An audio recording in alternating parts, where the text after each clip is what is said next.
Sejam bem-vindos à videoconferência SICAD Dar Rumo à Prevenção, que será dinamizada por José Carlos Sousa, Raul Melo, Susana Bernardo e Teresa Sumaviel. A moderação desta sessão está a cargo de Alcina Correia.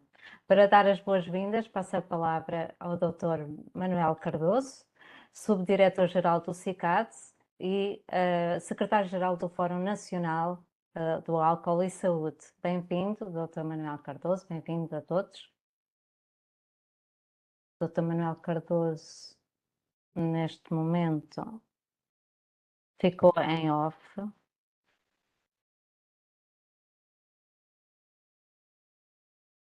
Vamos aqui aguardar um pouco que ele retorne a nós.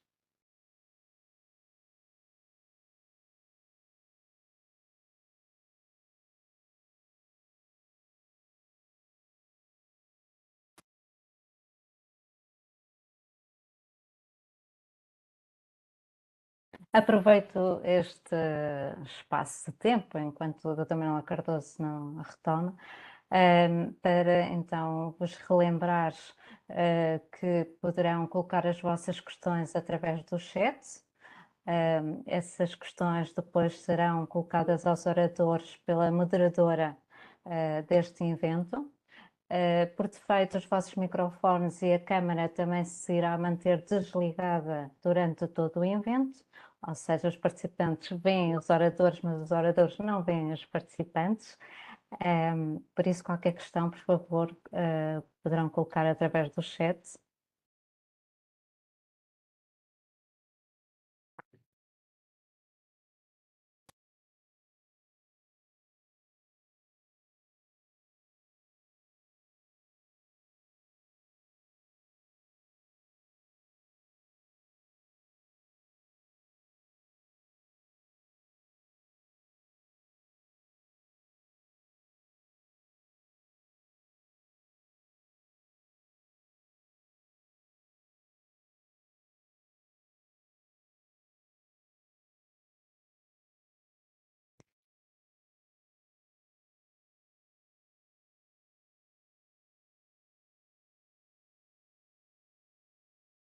Penso que saiu. Vamos ver se volta a entrar.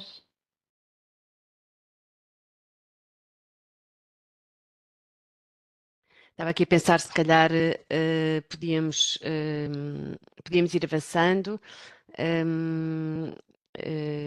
tomava essa liberdade, porque o tempo que temos depois também para poder desenvolver e discutir as nossas ideias é pouco. E então, se calhar em nome do Dr. Manuel Cardoso e em nome do CICAD, agradecer a esta mesa e aos intervenientes na mesa terem aceitado o convite para participar nesta discussão, para podermos refletir sobre questões relevantes relacionadas com os comportamentos aditivos e dependências e também poder disseminar mais conhecimento, dados e informação de uma forma mais alargada. O Dr. Manuel Cardoso seguramente depois irá também tomar parte na discussão e endereçar-vos algumas palavras. Agradecer também o interesse de todos os participantes em estarem envolvidos nesta e terem se inscrito. É sempre muito, muito gratificante para o CICAD assistir ao interesse que estas videoconferências despertam junto, sobretudo, dos profissionais que fazem parte das pessoas que assistem a esta videoconferência. Eu apresento-me, portanto, sejam todos muito bem-vindos.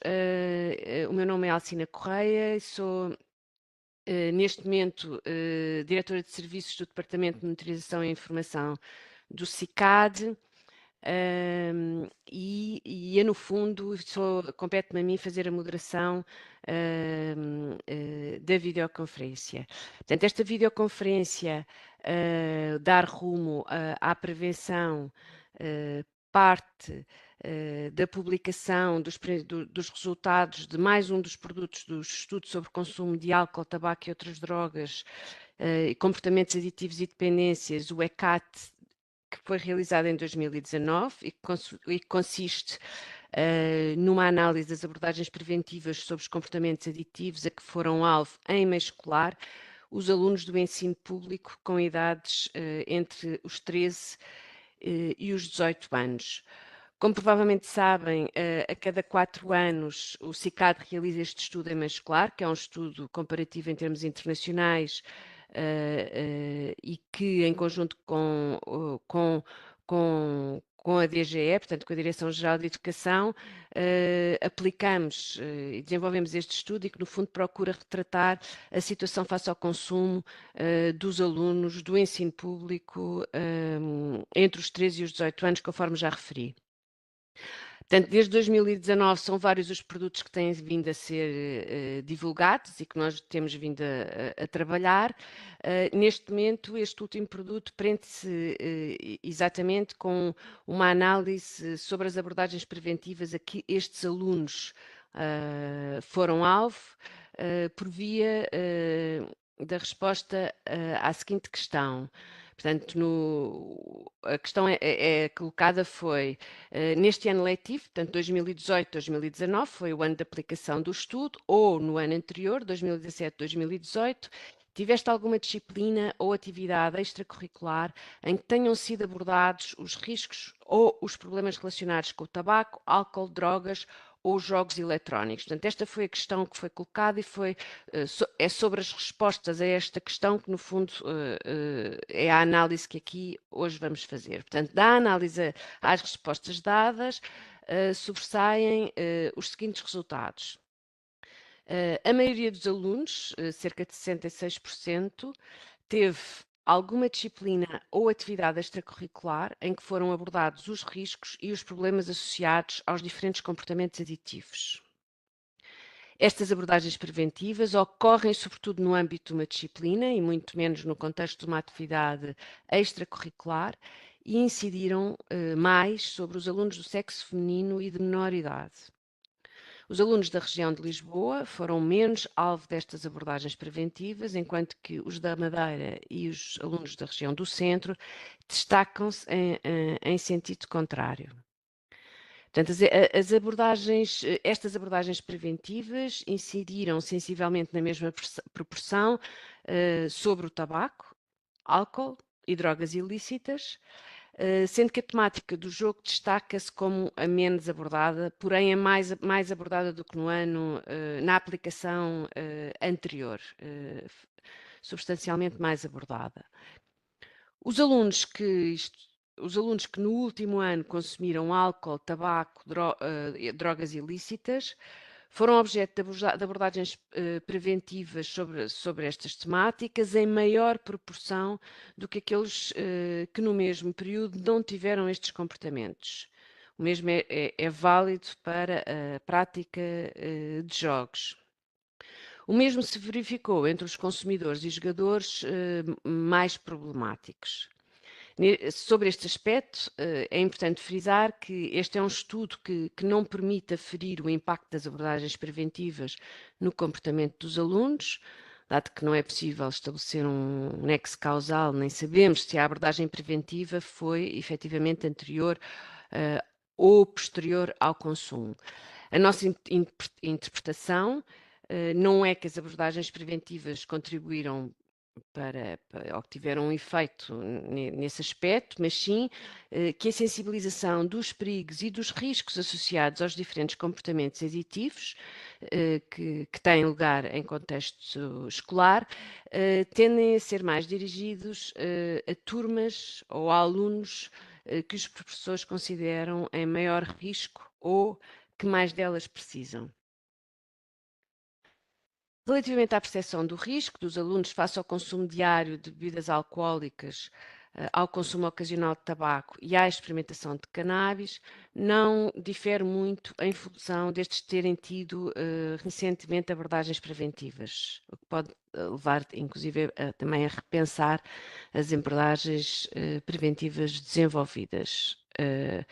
Ainda assim, de uma forma geral, os alunos que foram sujeitos recentemente a abordagens preventivas sobre comportamentos aditivos tendem a atribuir-lhes uma utilidade grande ou muito grande, sendo poucos os que consideram que estas tiveram pouca ou nenhuma utilidade.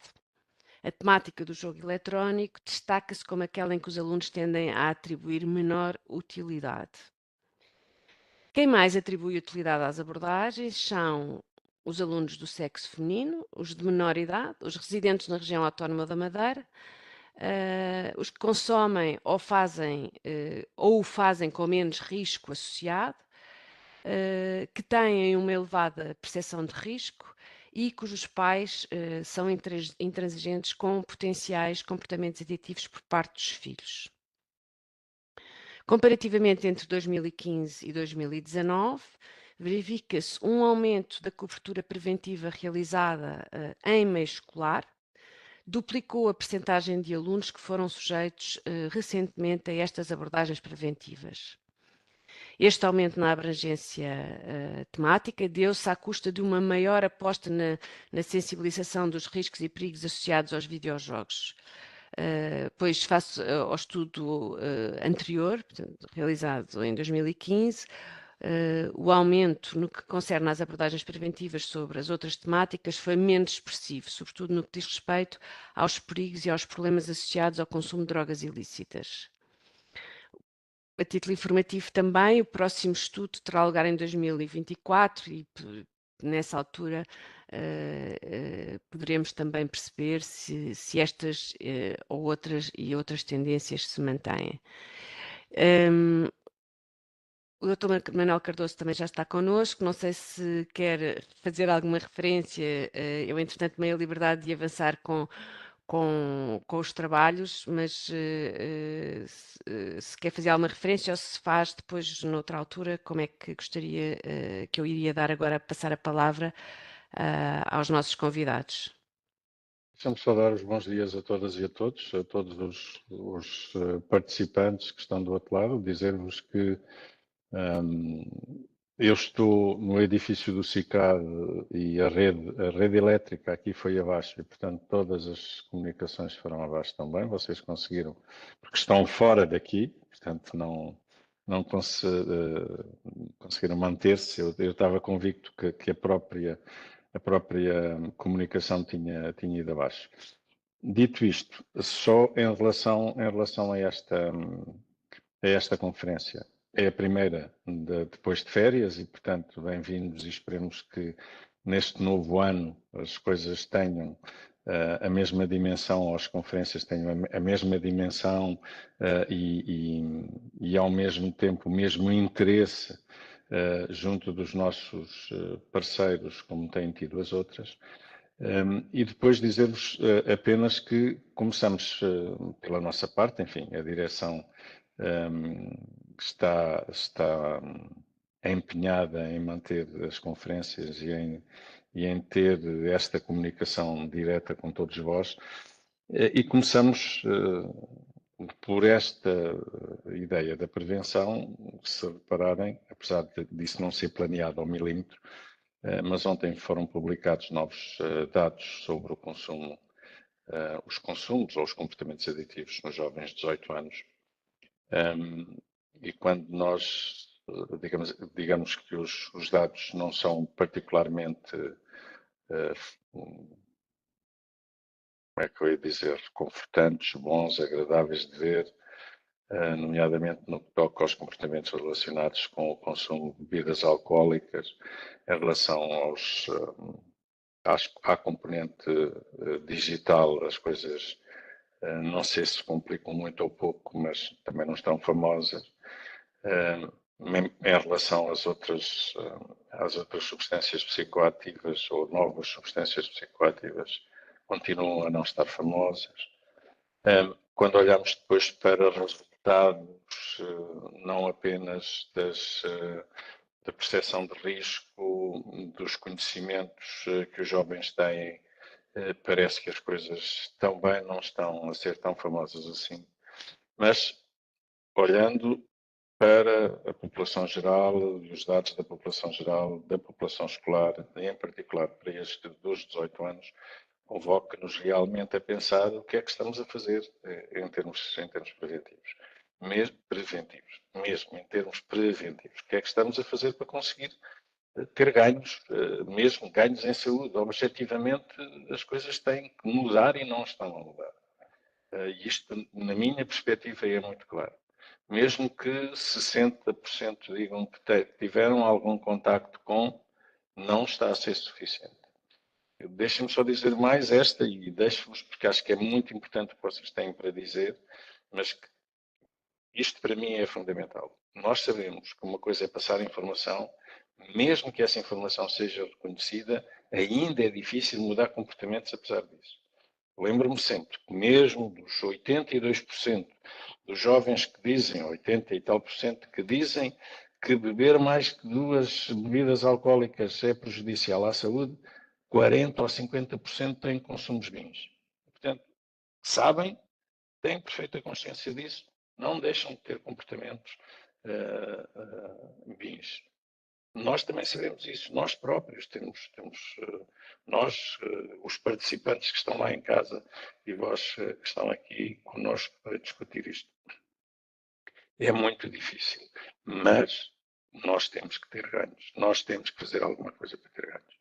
Obrigado por estarem connosco, os nossos convidados. Obrigado, doutora Alcina, que é a diretora da Direção de Serviços de Monitorização e Informação, por moderar esta mesa, por liderar também estas conferências. À doutora Lúcia, que está escondida, mas também por ter mantido isto sempre em forma. Em particular, a professora Teresa, a doutora Susana, obrigado pela vossa participação, por estarem connosco. Por isso, boa conferência. Raul, esqueci-me. Zé, Raul, Susana e Teresa, obrigado por estarem connosco e por nos ajudarem, por um lado, a perceber as mensagens que vão passar, mas um convite para vocês e para aqueles que nos estão a ver do outro lado, que agora já são quase 200, nós temos que fazer realmente mais e temos que conseguir mudar comportamentos. Por uma prevenção ambiental, seguramente, mas esta prevenção universal, seletiva e indicada, absolutamente também. Muito obrigado e boa conferência. Obrigada, Dr. Cardoso, pelas suas palavras de incentivo também a que continuemos aqui nesta luta. Luta não é uma palavra que nós usemos hoje em dia nestas matérias, mas continuemos aqui com força para conseguir desenvolver um trabalho que seja útil e nos traga ganhos em saúde. Então, neste sentido, vamos dar então a análise, dar início à análise dos resultados deste relatório, que eu, de forma muito sintética, dei nota inicialmente, e o Dr. Cardoso agora também adicionou alguns aspectos a ter em consideração e importantes para a reflexão, e convidava a doutora Teresa Somaviel a fazer um comentário enquanto investigadora aos resultados deste relatório e destes dados. A doutora Teresa Somaviel é doutorada em Ciências Biomédicas, atualmente é vice-diretora do Instituto de Investigação e Inovação em Saúde, onde lidera o grupo de investigação Addiction Biology. Tem também especial interesse na educação como ferramenta de prevenção nos consumos dos adolescentes. Doutora Teresa, obrigada. Muito obrigada pela introdução e mais do que isso, muitíssimo obrigada pela oportunidade de partilhar este espaço e esta conversa, que para mim é, sem dúvida nenhuma, muitíssimo relevante. Um especial cumprimento ao Dr. Manuel Cardoso e dizer-lhe que da minha parte existe toda a disponibilidade para se considerarem útil participar da forma que entenderem. Eu vou tentar, espero que com sucesso, partilhar a minha apresentação. Espero que já esteja aqui visível e começar por dizer que, de facto, como a doutora Alcina acabou de dizer, eu sou investigadora no I3S, há já mais de 20 anos que trabalho nesta área e o I3S tem um programa educativo e dentro desse programa educativo nós temos várias tipologias de idas à escola, embaixadores que têm programas especiais sobre determinados sistemas de saúde, workshops, laboratórios abertos, portas abertas, e dentro destas várias tipologias temos desde sempre recebido escolas no âmbito daquilo que é o programa Põe-te a Milhas das Pastilhas, e sobre o qual eu queria falar necessariamente de uma forma breve. Mas antes disso, iria começar por fazer uma pequena abordagem muito curta também ao tema ao objetivo principal, não é? Que é o adolescente e o cérebro adolescente, não é? Portanto, quando pensamos na prevenção para o adolescente, temos sempre que ter em primeiro lugar muito presente que estamos a falar de uma fase de desenvolvimento das nossas vidas em que o cérebro está a fazer uma reformatação para se tornar mais eficiente. E que essa reformatação não vai ocorrer em simultâneo em todas as regiões do cérebro, portanto, provocando um desequilíbrio na forma como o nosso comportamento vai acontecer durante esta fase, exatamente porque ela vai estar a avançar de uma forma que não é uniforme, não é? Em toda a massa do cérebro. E o que vai estar a acontecer, na verdade, nos nossos neurónios, é que durante este período da adolescência, a forma como os neurónios comunicam uns com os outros, através destas espinhas, não é? Que lhes permitem fazer sinapses, enviar informação de uns para os outros, vai ser remodelada, vai sofrer grandes alterações até chegar àquilo que é o adulto, e tudo o que nós fizermos durante esta fase das nossas vidas terá uma influência fundamental naquilo que será o nosso cérebro adulto. De uma forma também muito simplista, podemos ver então que há duas regiões fundamentais no cérebro que vão contribuir para este comportamento adolescente. Uma está aqui representada pelo estriado, que é a parte mais emocional do cérebro, e que nós vemos que durante uma fase mais precoce da adolescência vai estar mais ativa do que é normal, não é? Aqui representado por este vermelho mais escuro, do que é normal quer no adulto, quer na criança. Pelo contrário, o córtex pré-frontal, a parte mais racional do cérebro, mais importante para a tomada da decisão, para a avaliação de risco, também até para o controle de impulsos, vai estar menos ativa do que aquilo que estará no adulto, embora mais ativa do que na criança. Isso faz com que durante este período nós vamos ter, inevitavelmente, maior procura de sensações, de riscos também. O controle da impulsividade é muito inferior àquilo que é no adulto, não? E, portanto, isso confere um ambiente especial, não? Para que, logo à partida, a forma como avaliamos o risco e decidimos, em função das consequências positivas e negativas, não? Fazer ou não fazer determinada ação, esteja relativamente comprometida, não? E, portanto, o mais importante, a meu ver, e de outras pessoas que trabalham nesta área, é conseguir, durante esta fase, fornecer aos adolescentes, numa linguagem que eles aceitem como válida, as ferramentas para poder avaliar melhor os riscos. Temos também que ter em consideração que durante esta fase a própria avaliação da recompensa está modificada, e portanto, se compararmos aqui a linha azul, que corresponde ao adolescente, com a linha vermelha, não? E virmos a atividade do cérebro face à expectativa de uma recompensa, vemos que, independentemente da recompensa ser pequena, média ou grande, para o adolescente, esta recompensa tem sempre um maior valor e uma maior expectativa, e também quando ela é pequena ou quando, na verdade, não corresponde à expectativa, a decepção que o adolescente tem face a essa falta de recompensa também é muito maior, e isto também compromete depois muitos comportamentos. Portanto, este conjunto de dificuldade em avaliar o risco, maior valorização da recompensa, redução do controle de impulsos, leva a que esta seja, sem dúvida nenhuma, uma fase das nossas vidas em que a experimentação vai acontecer de certeza absoluta, com muito maior probabilidade. E foi nesse sentido que nós, já em 2007, começámos este caminho em 2007, quisemos começar a fazer prevenção, mas a tentar fazê-lo de uma forma que estivesse de acordo com o que eram na altura as boas práticas. Tudo isto começou porque na altura nós publicámos vários artigos, e o nosso trabalho desde 2003 tem estado muito focado também no que é o cérebro adolescente, e muitos dos nossos artigos focam-se exatamente no cérebro adolescente, e em particular um deles teve grande impacto na comunicação social em 2007, e começámos a receber muitos pedidos das escolas para ir lá falar. E nessa altura decidimos que se íamos fazer isto, íamos tentar fazê-lo da melhor forma e, portanto, com o financiamento da Fundação Carlos Gulbenkian, tentámos montar esta campanha que se chama o Point a Milhas das Pastilhas, que na altura tentámos fazer com base nas melhores práticas que estavam publicadas na altura, sobretudo da NIDA, e que se foca em educação com base em neurobiologia das drogas de abuso, não? Mas que não tem nenhum tipo de conteúdo moralista, nem atemorizador, não é? Não tem qualquer foco nessa área. E o que nós fazemos, de uma forma muito simplista, é primeiro explicar o que é o cérebro e porque é que o cérebro se torna dependente, quais são os mecanismos, o que é que se modifica nas diferentes regiões do cérebro para que ele se possa considerar dependente. Depois, porque é que nos preocupamos em particular com o cérebro adolescente, porque é que ele é diferente.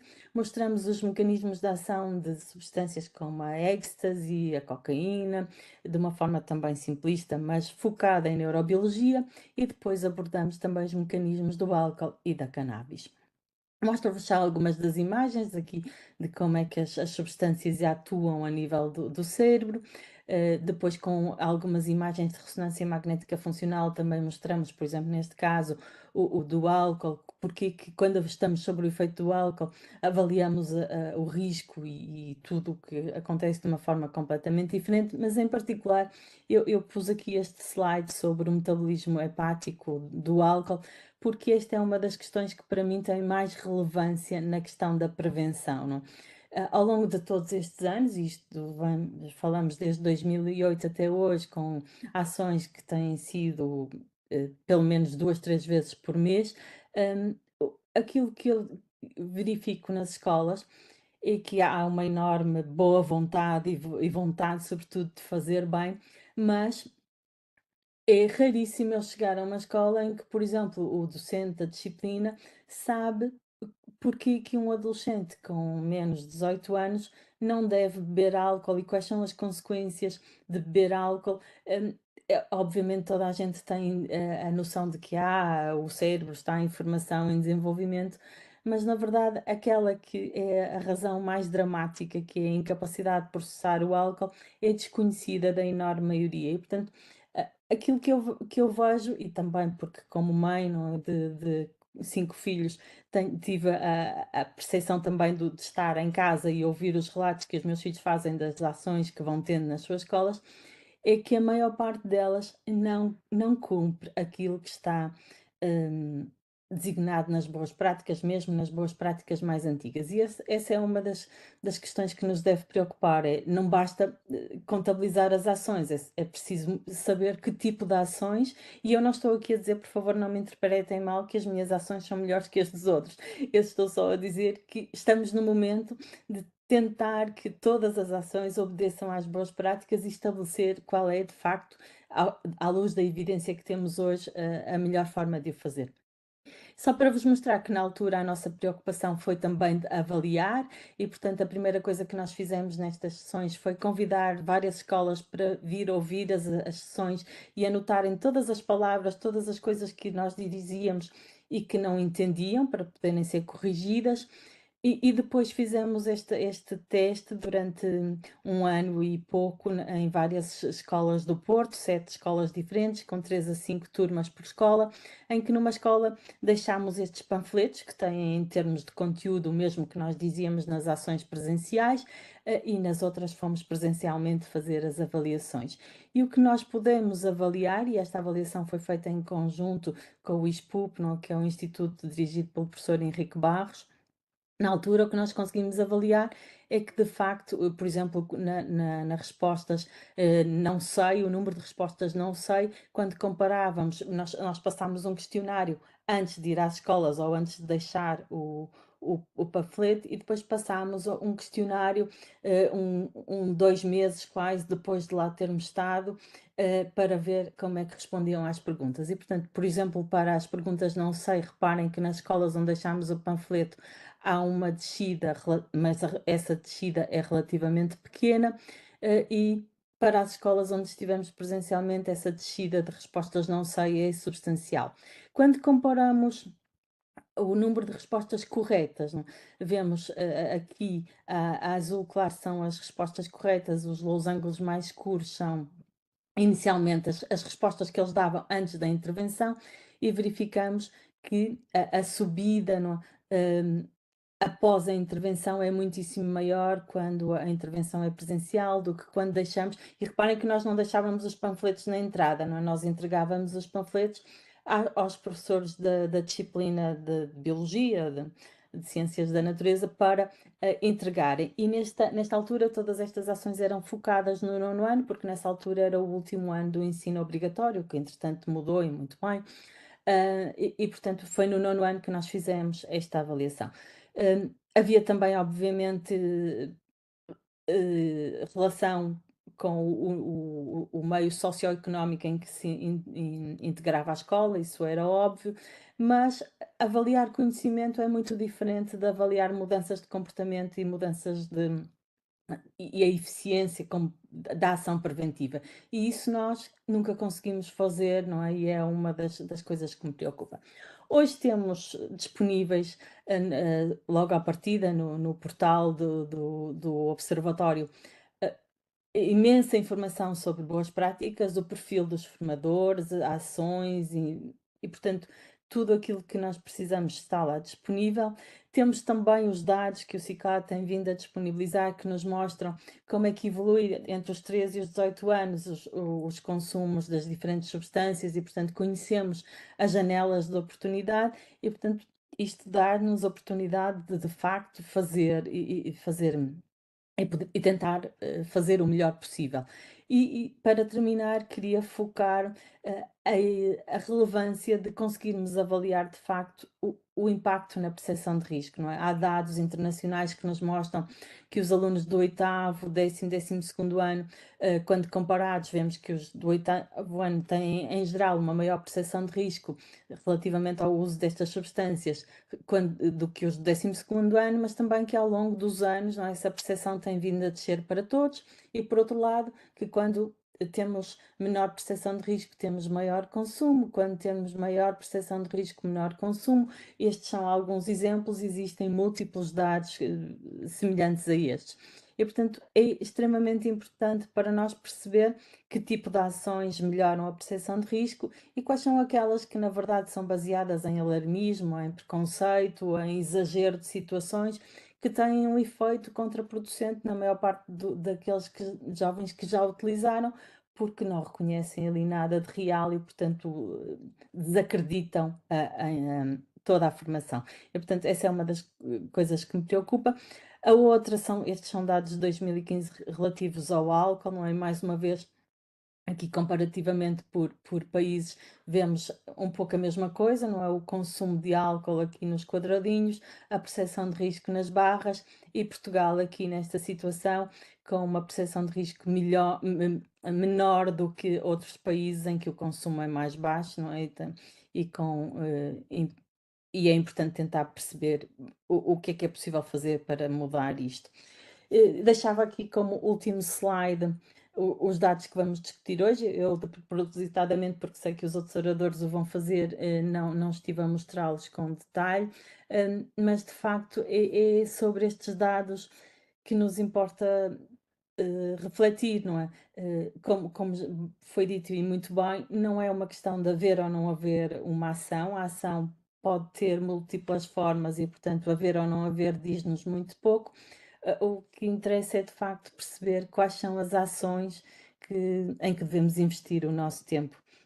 E agradecer a todos por esta oportunidade e mostrar-me disponível para o poder fazer para que a prevenção faça sentido, deixando aqui a minha favorita Alice no País das Maravilhas. E pronto, vou parar de partilhar e dar a palavra, devolver a palavra à doutora Alcina. Muito obrigada, doutora Teresa Semaviel, com o que nos trouxe aqui estas reflexões, este conhecimento também muito interessante, a perspectiva também como coloca todas estas dimensões. Nós combinámos entre nós que o espaço para perguntas e respostas teria lugar no fim de todas as apresentações. e por isso eu vou passar neste momento a palavra à doutora Susana Bernardo para nos dar aqui, fazer aqui uma análise sobre as abordagens preventivas no que respeita à sociedade civil.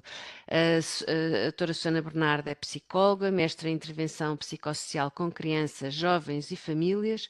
Atualmente é diretora técnica da Presley Ridge, com elevada experiência na implementação de programas de promoção de competências de vida com crianças e jovens. Doutora Susana, muito obrigada. A palavra é sua. Bom dia, muito obrigada. Antes de mais, agradecer o amável convite do CICAD. Para nós é um prazer estar aqui representados e ter esta oportunidade de partilhar o que são as nossas abordagens preventivas.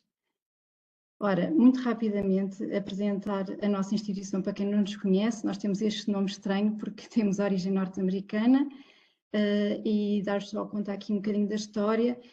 Nós, portanto, a Presley Ridge foi criada há cerca de 200 anos atrás, no estado da Pensilvânia, na cidade de Pittsburgh, e naquela altura havia muitas fábricas de aço e muitos operários acabaram por falecer e começaram a surgir muitas crianças órfãs nas ruas. Duas senhoras nessa altura criaram os ditos orfanatos, um situado na Presley Street e outro na Ridge Avenue, e desde aí começaram a criar programas que respondessem de forma mais eficaz às necessidades de crianças e jovens com problemas socioemocionais, problemas de comportamento e trauma. Entretanto, a nossa fundadora, Cátia Almeida, por muitos de vós conhecida provavelmente, trouxe, portanto, há mais de 20 anos para Portugal estas metodologias e estes modelos que nos faziam sentido e adaptámos à nossa realidade e fizemos com que a Presley também criasse projetos inovadores e que respondessem de forma, portanto, prática e eficaz a estas necessidades, sempre de forma colaborativa, que é algo que nós realmente valorizamos muito. Esta é a nossa missão. As conexões para nós são fundamentais, porque realmente sem a relação nós não conseguimos fazer nada e temos que estar portanto, numa relação de proximidade com as pessoas que servimos. A nossa visão, nós realmente acreditamos muito que as crianças prosperam e que o conseguimos fazer através da prevenção primária, sem dúvida alguma, e todos os projetos e os programas que vou falar também vão fortalecer essa questão.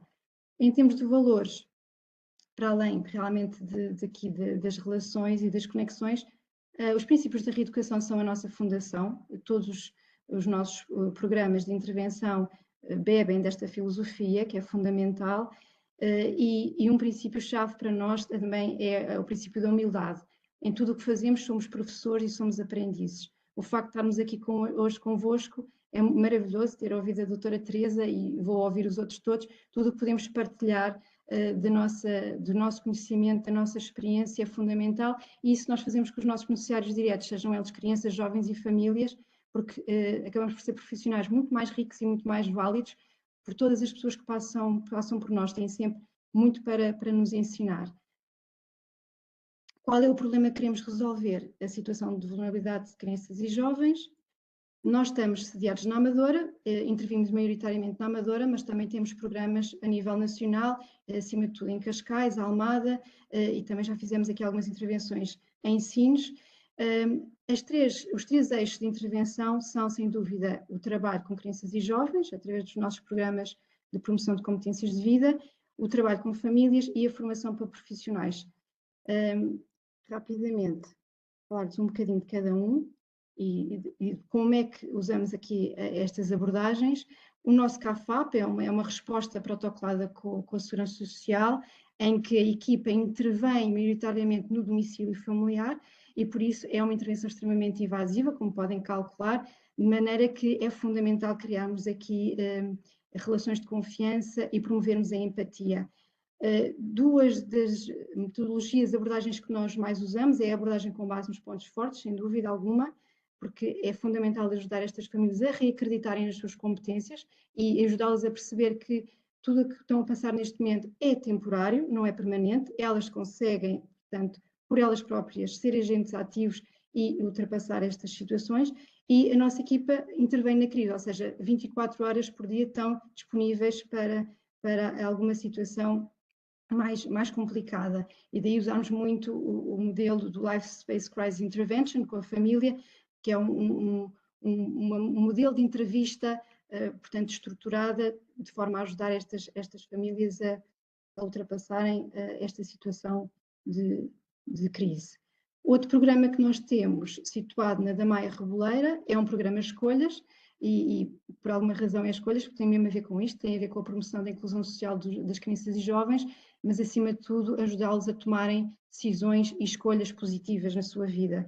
E em todos os nossos programas de crianças e jovens, o que nós fazemos é trabalhar, como é que trabalhamos aqui a prevenção primária? É empoderar estes miúdos, é ajudá-los a perceber quem são, o que é que podem fazer, quais são os seus talentos, os seus dons, que muitos deles não têm noção nenhuma, e não estamos a falar de miúdos de 9 anos, estamos a falar de jovens de 15, 16, que não sabem o que é que os caracteriza, com o que é que se identificam, e portanto trabalhamos isso, portanto, acima de tudo, através de uma metodologia que é muito útil para nós, que é a educação vivencial, ou seja, é o aprender fazendo. Os próprios jovens, as próprias crianças são os seus agentes ativos de mudança, os seus agentes de aprendizagem. Nós estamos ali só como facilitadores. Temos outro programa, que é o Surfarte. Arte, porque é atreve-te, realiza-te e transforma-te. Não somos uma escola de surf, nós somos uma escola para a vida.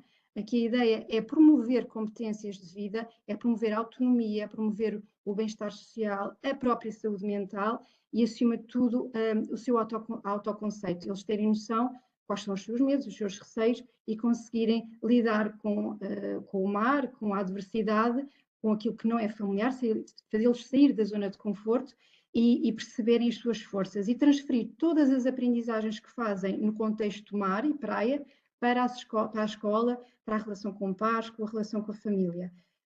Nós usamos muito a terapia pela aventura e a educação vivencial, obviamente. Portanto, é um programa que está também em grande colaboração com a escola e com a Câmara de Cascais, daí temos aqui o grande apoio. Felizmente já estamos... Neste momento já chegamos a perto de 150 crianças, porque já estamos também em Almada, e portanto a intervenção é muito ecossistémica, tal como no CAFAP. Nós também trabalhamos aqui a família, ou seja, uma família que esteja a passar por alguma situação de dificuldade, ou que se aperceba de alguma questão de comportamento do filho, nós também os ajudamos, porque a nossa equipa, maioritariamente, somos psicólogos, terapeutas, para além dos treinadores de surf, obviamente, que são essenciais. Para além disso, nós conseguimos há muito pouco tempo um BPI capacitar, que nos permitiu abranger esta intervenção para a população com perturbações de neurodesenvolvimento. Portanto, estamos a trabalhar com crianças, jovens e adultos com autismo, o que nos dá aqui um prazer muito grande, e isto tudo porque nós testamos a nossa intervenção. Nós temos um artigo científico que prova como o surf terapêutico tem impacto aqui em termos da promoção da autonomia, da promoção da resiliência, portanto, dos beneficiários. Dizer só que nós vamos celebrar o nosso 10º aniversário em breve, portanto no dia 10 de outubro, então estão todos convidados, vai ser na Casa de Histórias da Paula Rego, das 2h30 às 5h30, e se quiserem, se estiverem interessados, podem ir ao nosso site, à parte das notícias, e estão lá o link para se inscreverem.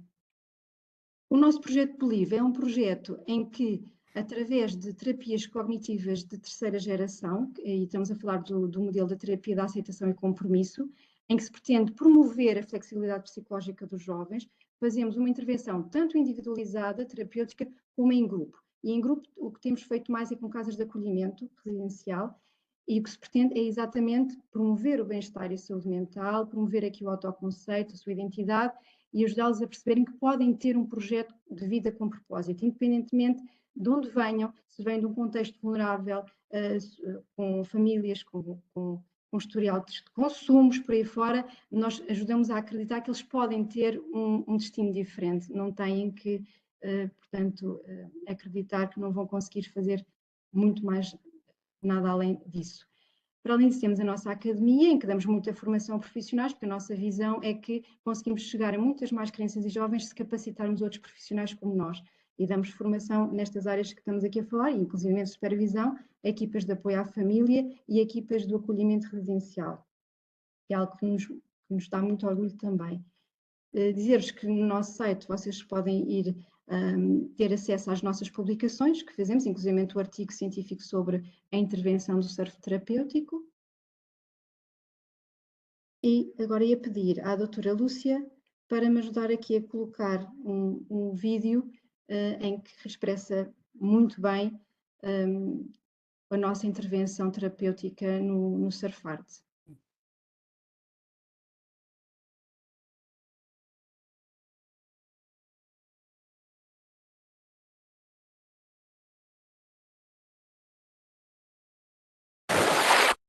Eu antes não gostava de estar perto das pessoas, só das pessoas que eu conhecia há mais tempo e compreendia o que eu tinha.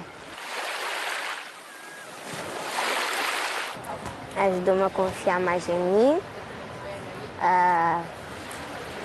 e a confiar nas pessoas também.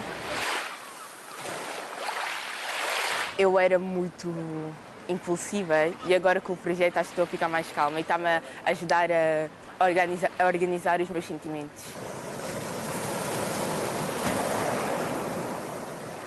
Com este projeto estou mais responsável. Também na vida temos de ser confiantes para conseguir conquistar os nossos objetivos.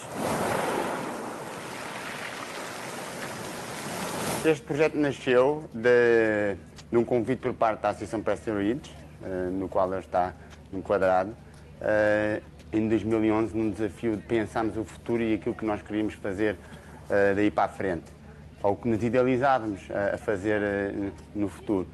E na altura eu já trabalhava na área da psicologia comunitária, junto de crianças e jovens, e fazia surf. E pensei por que não aliar essas duas paixões, tanto a minha paixão profissional, neste caso a psicologia e trabalho com crianças, e o surf. E daí surge então esta ideia do projeto do Surf Art e temos feito este longo caminho até agora que já conta com 9 anos.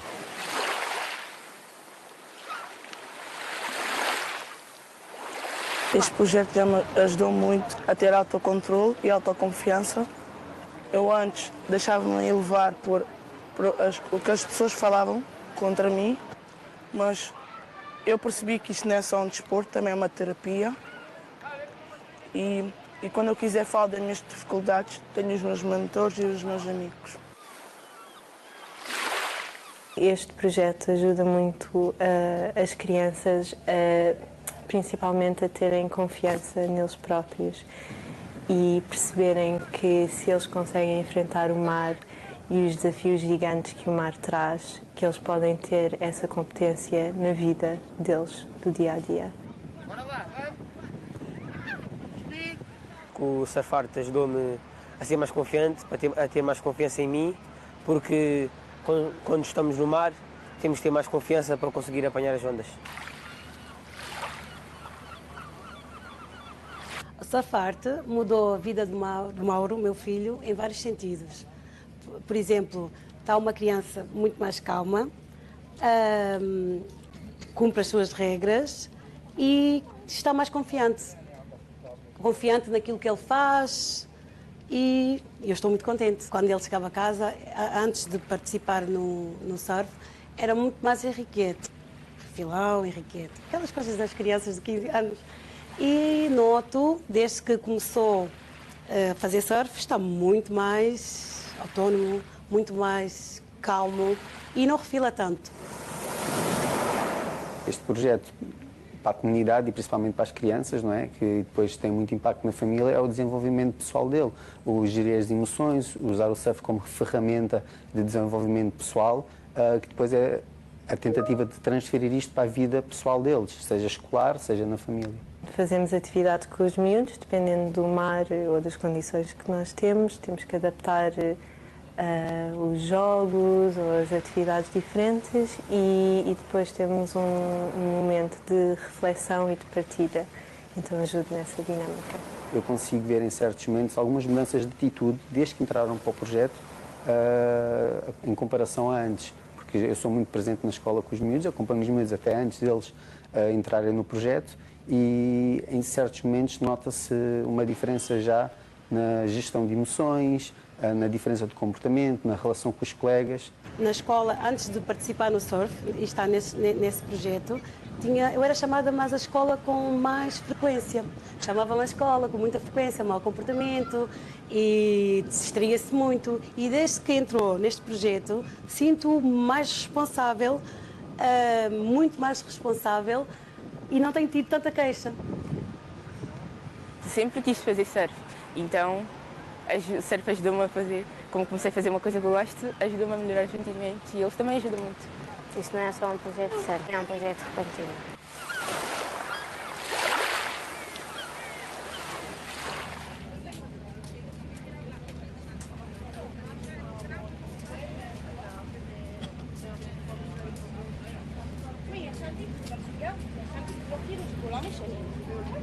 Doutora Lúcia, podemos parar. Espero que tenham gostado e que tenha sido portanto, representativo da nossa intervenção. Queria só aqui avançar a apresentação, mas não estou a conseguir. Era mais por causa de... para poderem ter os contactos. Agora já deve dar. Exato, pronto. Estou totalmente disponível para colaborações, partilhas de experiência. Foi um prazer. Espero que tenham muitas perguntas para eu responder. Obrigada.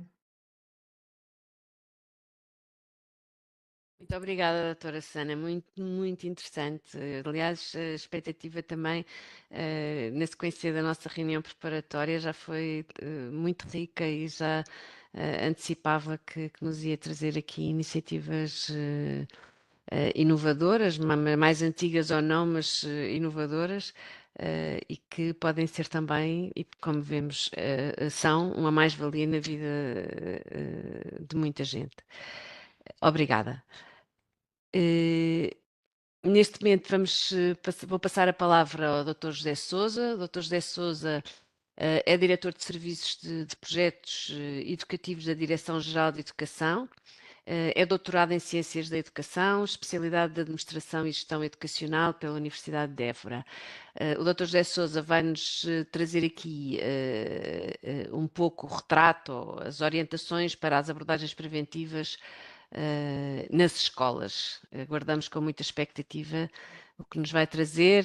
Dr. José Sousa, a palavra é sua. Obrigada.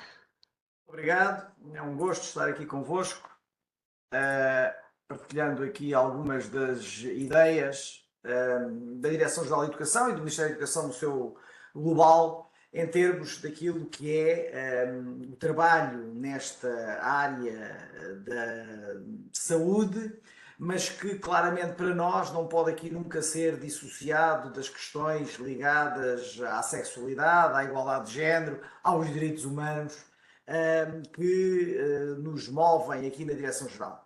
Esta direção de serviços tem uma particularidade, tem todas as áreas ou todos os domínios da cidadania a seu cargo, e, portanto, há aqui uma grande interligação que nós procuramos fomentar, que nós procuramos promover e que, acima de tudo, procuramos que isso sirva de mote para que as escolas, também elas, procedam dessa forma. Sobre os resultados não direi muito, mas tentarei mostrar-vos 3 ou 4 aspectos que para nós são muito relevantes. Deixem-me só registrar a hora a que comecei, que é para não me perder. São muito relevantes. Nós vivemos hoje numa sociedade em que os jovens nunca tiveram tanta informação. Mas vivemos, ao mesmo tempo, numa sociedade onde os jovens nunca tiveram tanta desinformação. E quando nós olhamos para tudo isto que está aqui, desde coisas que conhecemos a coisas que não conhecemos, nem eu conhecia e tive que ir à procura do que era, e que trabalhamos no âmbito dos média, os média associados aqui a outros domínios, como por exemplo as instituições de participação democrática, ou os direitos humanos, ou a sustentabilidade, ou a educação ambiental.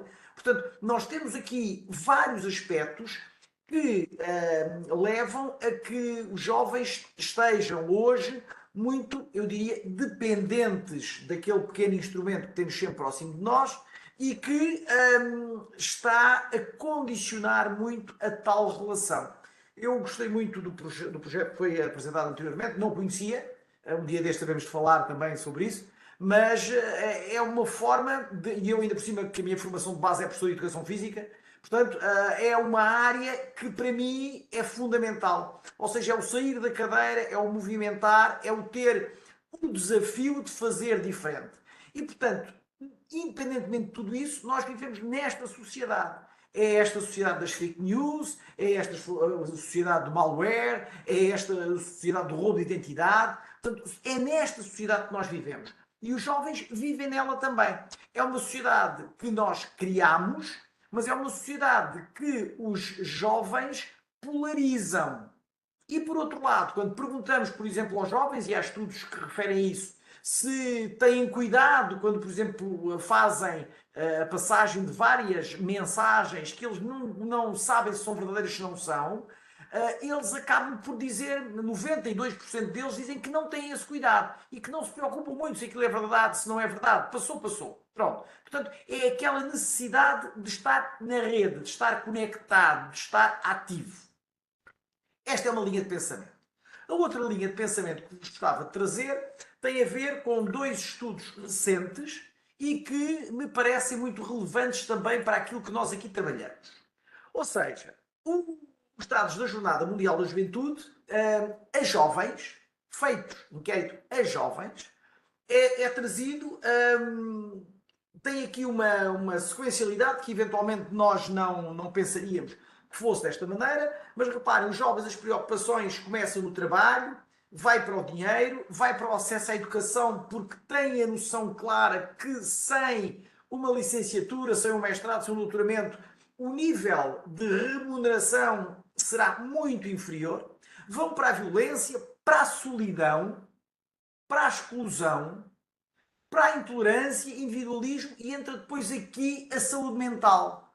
Ou seja, também aqui para eles, esta questão, enfim, que há vários estudos já, embora não tão dilatados, ou melhor, não tão aprofundados como seria desejar sobre estas condicionantes todas da pandemia 2022, estão também elas a tentar, de alguma forma, procurar que estes temas sejam trazidos para a discussão. Reparem que só depois aparecem as dependências.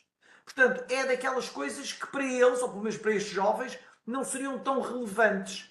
Há sempre aquela necessidade, enfim, eu diria que não era necessidade, mas que é uma forma de encapotarmos as situações e tentarmos dizer que nós não estamos aí. Aliás, o estudo, quando fala nesta tendência para rapazes e raparigas, com os sítios, a Lisboa menos abrangida, a Madeira a zona centro do país com melhores dados, isto tem muito a ver também com aquilo que nós, enquanto educação, percepcionamos que é o trabalho destas matérias feito nas escolas. Ou seja, tudo isto é um reflexo. E esse reflexo não é, eu diria, não pode ser dissociado do real trabalho que é feito a este nível.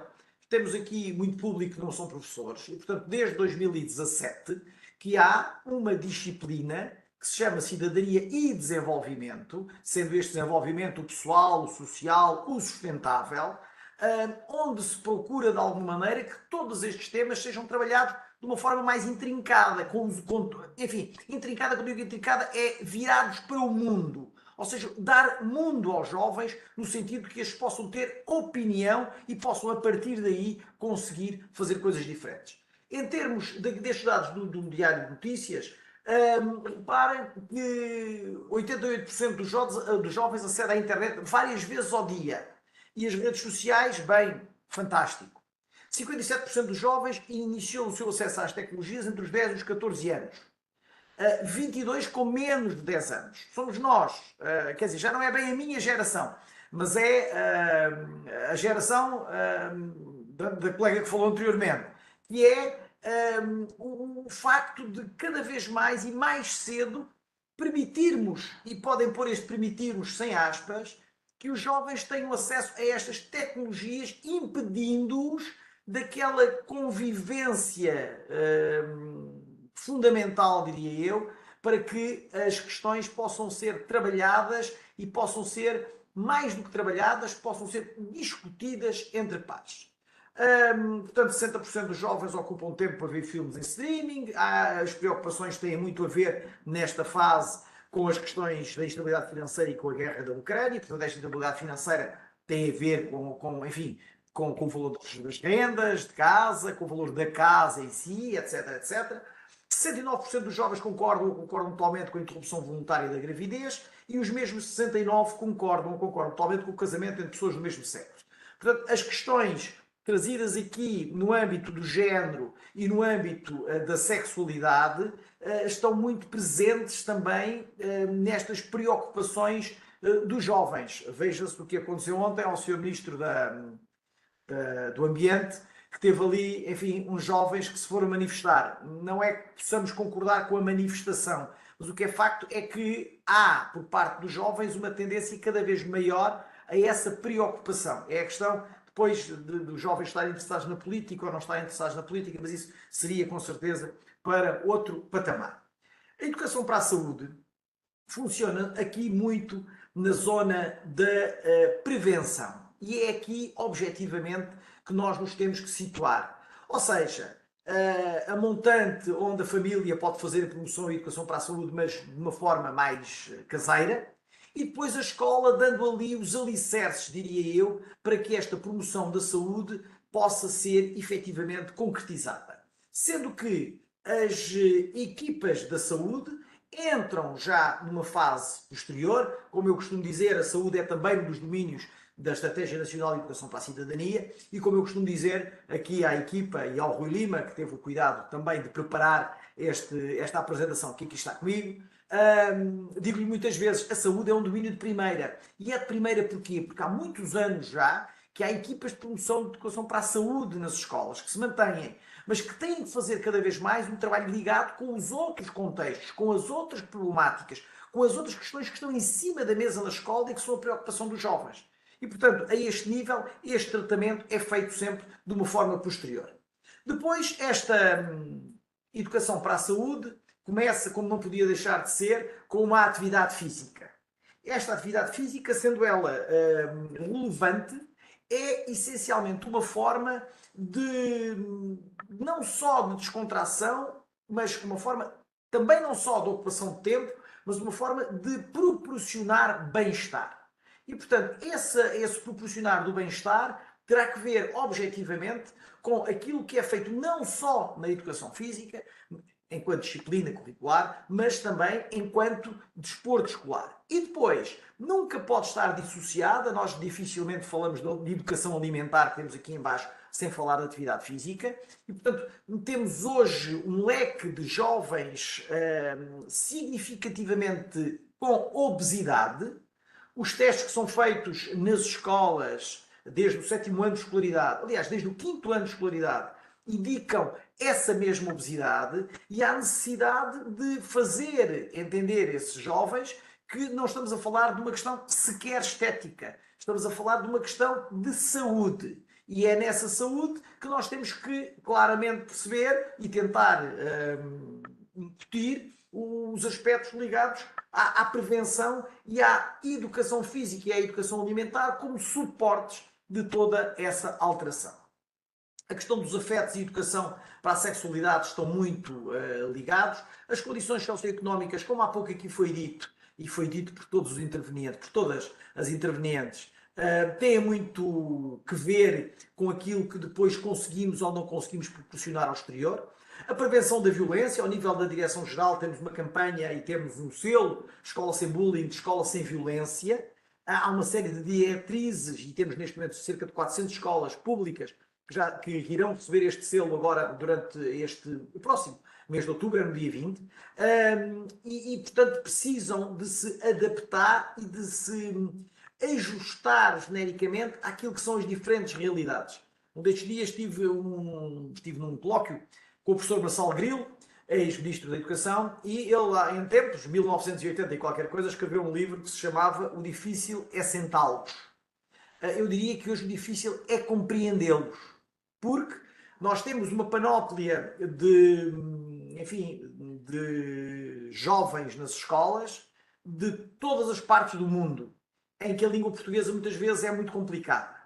E, portanto, precisamos também aí de os ajustar. E ajustá-los de uma forma o mais harmónica e o mais global possível, porque estes comportamentos aditivos e as dependências fazem também parte de tudo aquilo que é trabalhado. Depois, as questões da literacia em saúde, a família, os pares, etc, etc, tendo sempre um ambiente aqui como grande suporte. Não podemos nunca esquecer as relações interpessoais, que têm a ver com aquilo que é a consciência social que se acaba por fazer na comunidade. Hoje fala-se muito de old school approach, ou seja, é o currículo, é a comunidade e é a cultura da escola que estão ali muito subjacentes, e esta consciência social é fundamental para que cada um consiga ter a sua consciência possível para, em termos de autogestão, acabar por trabalhar melhor com um autoconhecimento também ele melhor. Autoestima, autoconhecimento, autogestão, resiliência, autonomia, tomada de decisão responsável, enfim, por aí.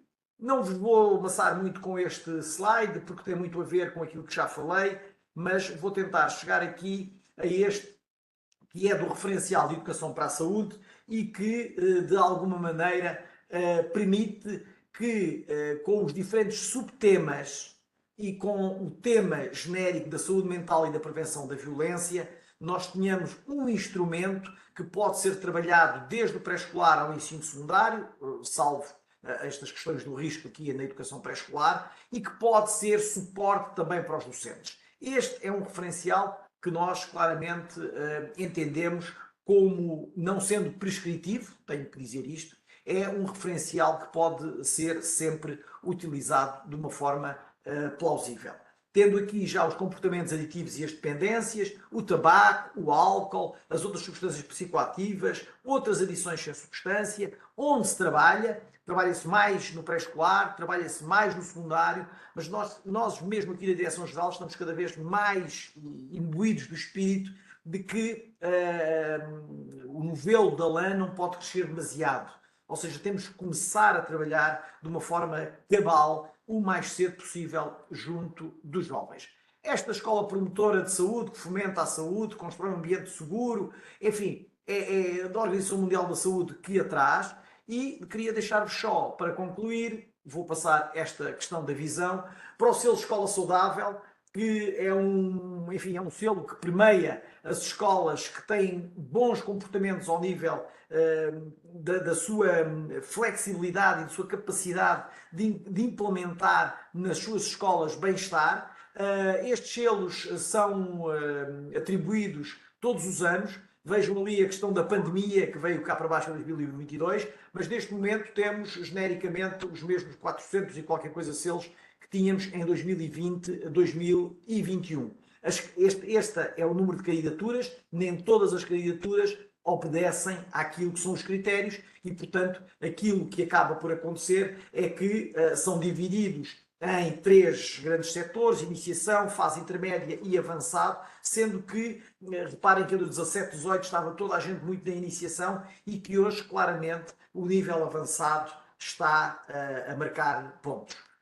Resumindo, há mecanismos, há instrumentos de trabalho e há, claramente, a possibilidade de conseguirmos com os jovens, sempre com os jovens, tentar que os mesmos consigam eles apreender as dificuldades, as necessidades, tudo aquilo que está à sua volta, para que consigam tomar decisões. Vamos consumir, não vamos consumir. Vamos beber, não vamos beber. Vamos andar de carro depois de beber, ou não, de maneira nenhuma, vamos do Uber. O que é que fazemos? Como é que utilizamos o ecrã? Portanto, e todas estas dependências estão nas preocupações da Direção-Geral de Educação e, nomeadamente, aqui na Direção de Serviços de Projetos Educativos.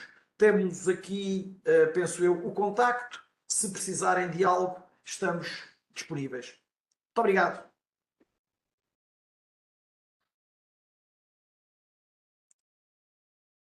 Muito obrigada, Dr. José Sousa. Muito interessante estas dimensões que aqui nos traz e que também elucidam um pouco sobre aquilo que está a acontecer neste momento, ou que pode acontecer neste momento também junto das escolas, a questão aqui do selo do selo Escola Saudável parece-me, a mim, pessoalmente, uma iniciativa muito interessante que se calhar depois vamos ter que explorar um bocadinho mais como é que isso acontece para podermos também ter um maior conhecimento do que é que está efetivamente a acontecer nas escolas.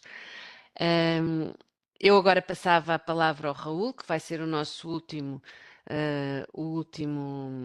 orador, que já estamos aqui um pouco em cima do final da nossa videoconferência. Isto não estou a querer colocar pressão sobre ti, Raul, mas para teres isto em consideração, o Raul é psicólogo, chefe de Divisão de Prevenção e Intervenção Comunitária do Departamento de Planeamento e Intervenção do CICAD e vai-nos trazer aqui a perspectiva da Estratégia Nacional para a Intervenção em Prevenção. Raul, obrigada, a palavra é tua.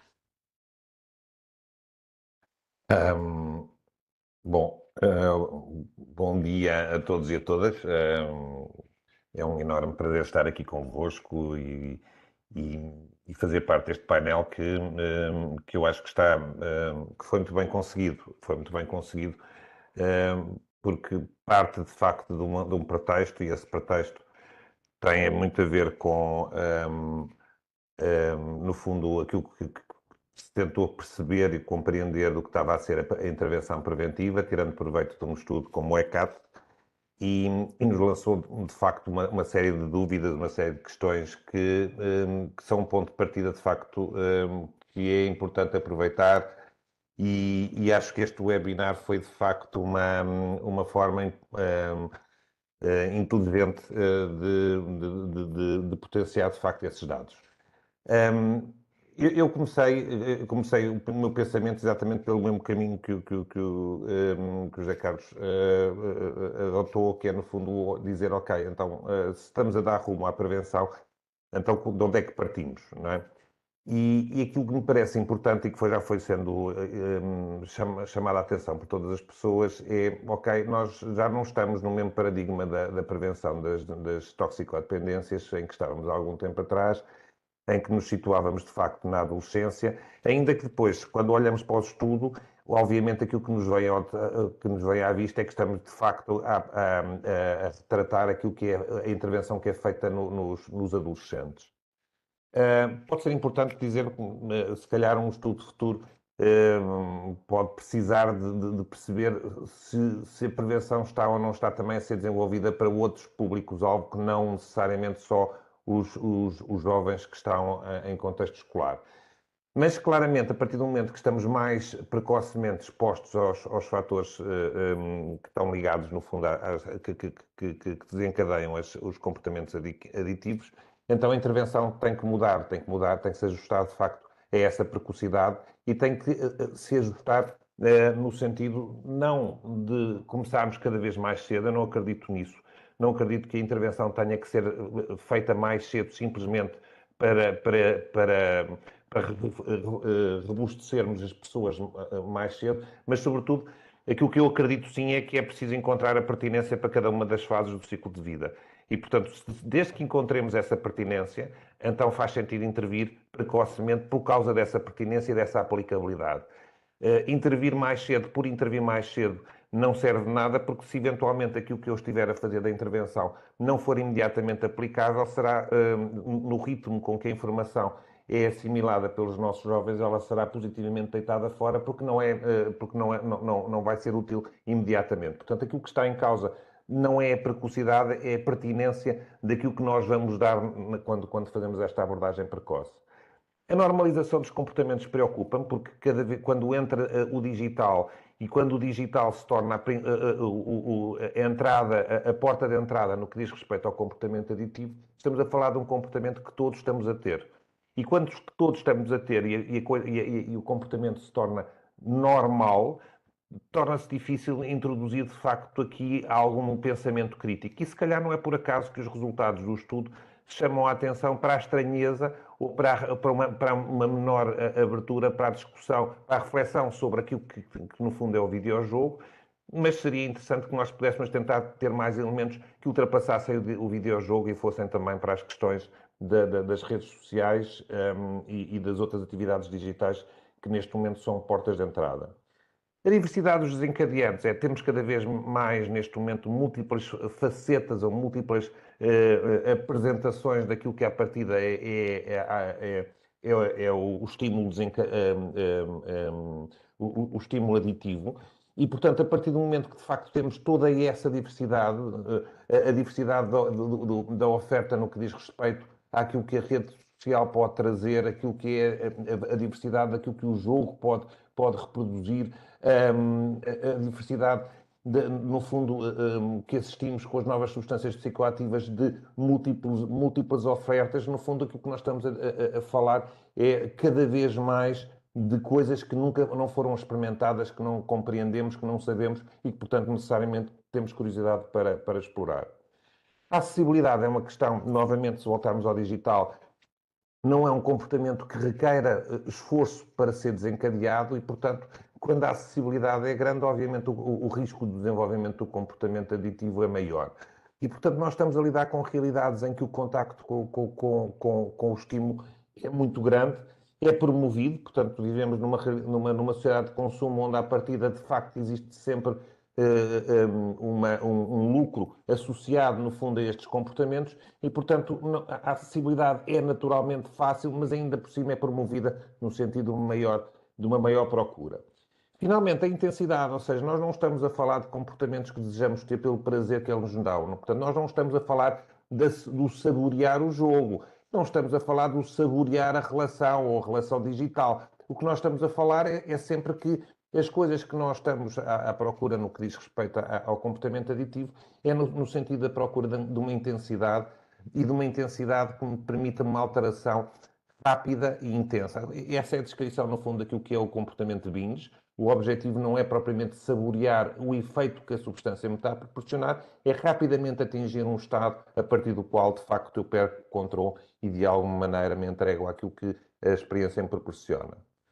Ok, o que é que nos faz pôr ao caminho? E eu aqui confesso que o exercício foi muito dizer, ok, o que é que nos motiva quando vamos intervir? Nós falámos, de facto, de um conjunto muito significativo de intervenções.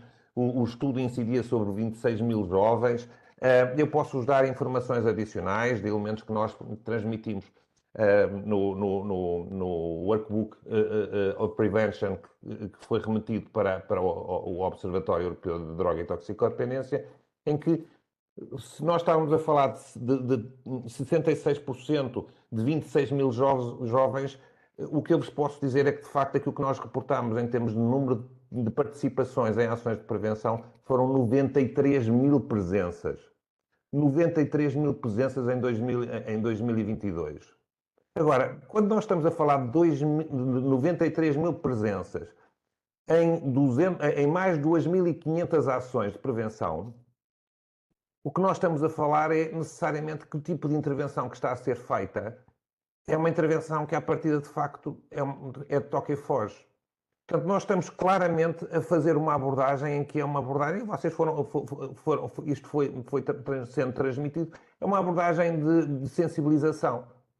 Ok, eu costumo fazer esta comparação. A sensibilização para mim é entrar num carro, meter a primeira e fazer o carro avançar. Depois de pôr a primeira, eu tenho que pôr a segunda, a terceira, a quarta ou a quinta, às vezes a sexta, para chegar onde eu quero chegar. Se eu não passar da primeira velocidade, eu vou partir o motor do meu carro. E se nós não passarmos da sensibilização para coisas que à partida correspondam a capacitar as pessoas para saberem o que fazer com a informação que passaram a ter, não me serve de nada, não me serve de nada ter jovens informados. A informação é iatrogénica, como vocês sabem, pode ser usado positivamente no sentido da tomada de melhores decisões, mas pode ser usada negativamente como o argumento para manter as más decisões ou as decisões que eventualmente são de maior risco. Portanto, não é a informação que eu proporciono aos jovens que me vai fazer a diferença, é ajudá-los e trabalhar com eles a capacidade de tirar proveito dessa informação e, de alguma maneira, a usar a seu proveito. Por isso, quando os interventores partem para a intervenção com os tais 93 mil jovens com motivações tão distintas, não é? Como, por exemplo, ok, eu quero proteger os jovens, No momento em que eu vou querer proteger os jovens, eu estou a gerar reatividade pelo meu paternalismo. Quem é você para me proteger? Eu preciso que você me proteja, eu quero que você me proteja, eu não quero a sua proteção.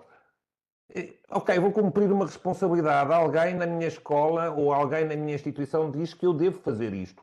Mas eu estou a cumprir uma coisa, eu não estou de alma e coração a achar que, à partida, o que estou ali a fazer é uma coisa em que acredito, em que... Por que é que eu estou a dizer isso? Porque, de facto, nós podemos ter os melhores materiais, nós podemos ter os melhores projetos, porque aquilo que vai continuar a fazer a diferença é a relação que os indivíduos vão ter dentro desses projetos. E a relação não se faz por motivações que sejam decretadas ou que façam parte de currículos. A motivação é qualquer coisa que tem, no fundo, a ver com a maneira como as pessoas se revêem naquilo que, à partida, é o esforço preventivo. E esse trabalho sobre como ganhar as pessoas para esse processo, e reparem, eu estou a falar em pessoas, não estou a falar necessariamente em profissionais, eu acredito particularmente na capacidade de trabalho de pares, e nesse sentido, este ganhar das pessoas é tornar claro que, de facto, aquilo que à partida é o percurso que vamos fazer, o dito rumo, é uma responsabilidade de todos. Nós não podemos atirar para cima da saúde, ou para cima da educação, ou para cima do social, a responsabilidade de se fazer um determinado percurso. A responsabilidade é inerente ao papel que eu, como pessoa, adoto todos os dias na relação que eu tenho com as pessoas, com aqueles que me são próximos. E eu sou plateia do percurso do outro. E quando aplaudo a escolha do outro, eu sou cúmplice na escolha dele.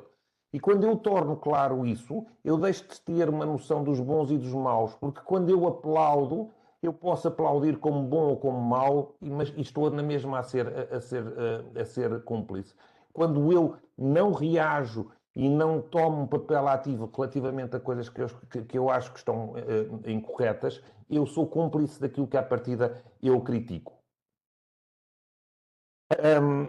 Não quero demorar muito mais tempo, até porque, para todos os efeitos, de facto, como a Alcina chamou a atenção, estamos um bocadinho apertados, mas a quem queremos chegar? E esta é uma questão que para mim é muito importante.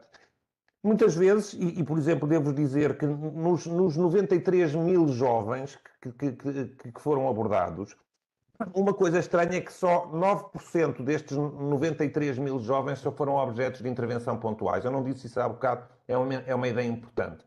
Só 9% das intervenções são intervenções que, por água mole em pedra dura, provocam a tal dita mudança de comportamento que é desejada.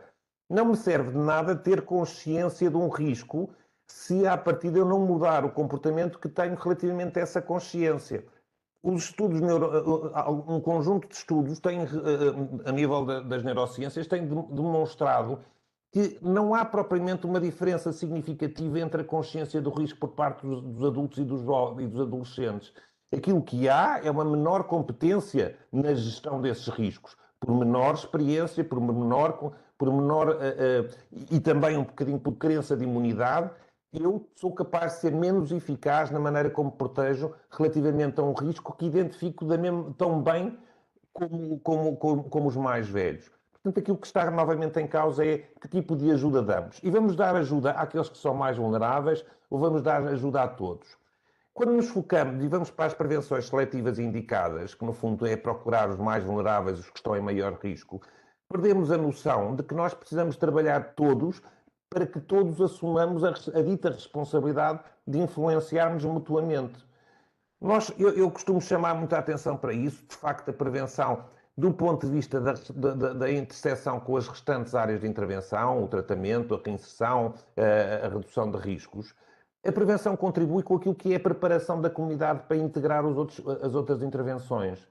E, portanto, eu não posso integrar, não posso reinserir pessoas vulneráveis numa comunidade se não foi feito um trabalho de responsabilidade da comunidade para aceitar essas pessoas. E quem faz esse trabalho de responsabilização da comunidade é precisamente a prevenção, na maneira como faz pensar sobre aquilo que é importante, o papel que todos temos que ter nesta realidade. Por outro lado, quando estamos a agir sobre quem queremos que não adote um comportamento, estamos a esquecermos da questão mais importante, é que essa pessoa que não queremos que adote um comportamento vive num contexto que alimenta o comportamento que nós não queremos que ele tenha. E, portanto, as pessoas que influenciam o desenvolvimento do comportamento, sejam eles influencers, sejam eles a realidade social que eventualmente torna possível um determinado comportamento, têm que ser objetos da nossa prevenção, no sentido de criarem condições mais protetoras para esta nossa população. Isso significa pensar, não só, por exemplo, a escola pensa muitas vezes o limite dos nossos muros, mas a escola tem que trabalhar com o que está para além do limite dos seus muros, porque precisamente é tudo o que está à volta da escola que eventualmente vai ter influência sobre os comportamentos que acontecem dentro da escola. E, portanto, a importância de trabalhar em rede, a importância de trabalhar com quem envolve, é essencial, com quem protege, e, sobretudo, trabalhar com quem decide, para que as decisões que sejam tomadas sejam decisões para a implementação das coisas que funcionam. Finalmente, trabalhar com quem produz, porque não basta, não podemos olhar para quem produz na perspectiva de que eles são os maus e, portanto, vamos excluí-los. Nós temos que trabalhar com quem produz na perspectiva de os tornar conscientes que eles têm que ter um papel ativo na redução do impacto dos seus produtos. E, portanto, de facto, prevenir é isto tudo. Não é só trabalhar nos jovens que nós queremos evitar que façam um determinado caminho, até porque não está nas nossas mãos evitá-lo. Como lá chegar? Esta é uma questão que para mim me preocupa um bocadinho dentro deste estudo. Como pudermos, como nos deixarem, como os outros fazem, como for possível, como for funcional. E a mim torna-se um bocadinho complicado, porque estes 26 mil jovens, os dois terços destes 26 mil jovens que foram inquiridos no estudo, claramente estão a ser abordados dentro de um contexto de disciplina. A disciplina permite que a prevenção seja feita. Mas aquilo que a disciplina permite que a intervenção faça é limitado porque a disciplina tem um currículo e, portanto, vai sempre argumentar que fazer uma intervenção continuada vai interferir nos conteúdos que têm que ser cumpridos. Portanto, quais são os contextos que nós temos que sejam verdadeiramente facilitadores da prevenção? Não podem ser os disciplinares. Tem que ser aqueles que proporcionam, de facto, a intervenção continuada e capacitante. Eu não posso fazer uma abordagem preventiva e depois avaliar aquela pessoa do ponto de vista do conhecimento adquirido como se fosse uma disciplina. A pessoa está a crescer na capacidade de comunicar, de se expressar, e é isso que tem que ser reforçado. Isso não pode ser uma avaliação tipicamente escolar. Portanto, como é que nós fazemos prevenção? E se chegamos à conclusão que cada um faz prevenção à sua maneira, como é que nós avaliamos a eficácia daquilo que fazemos? Porque no mesmo saco que está a ser avaliado estão intervenções que são totalmente ineficazes com intervenções que são altamente investidas. A média é que se calhar são só assim. E nós que investimos na prevenção, não queremos uma prevenção que faça assim. Queremos, de facto, uma prevenção eficaz e, como tal, temos que diminuir ao máximo as intervenções que não são eficazes. Ok. Como é que nós sabemos que lá chegamos? E isto, novamente, é uma coisa que me preocupa. Porque, para a maior parte das pessoas, aquilo que nós queremos é que os sinais desapareçam. Mas se os sinais desaparecerem e assumirem outro formato, eu não estou atento ao outro formato e fico muito contente porque o sinal desapareceu. Eu não quero extinguir sinais, eu quero tornar pessoas mais felizes. Quero tornar pessoas mais felizes, mais capazes e mais envolvidas. Portanto, muitas vezes, de facto, aquilo que à partida me diz que terminamos é porque de alguma maneira os recursos acabaram, porque as coisas não são sustentáveis, porque à partida eu fiz as coisas by the book e acabou o manual ali. Não pode ser isso.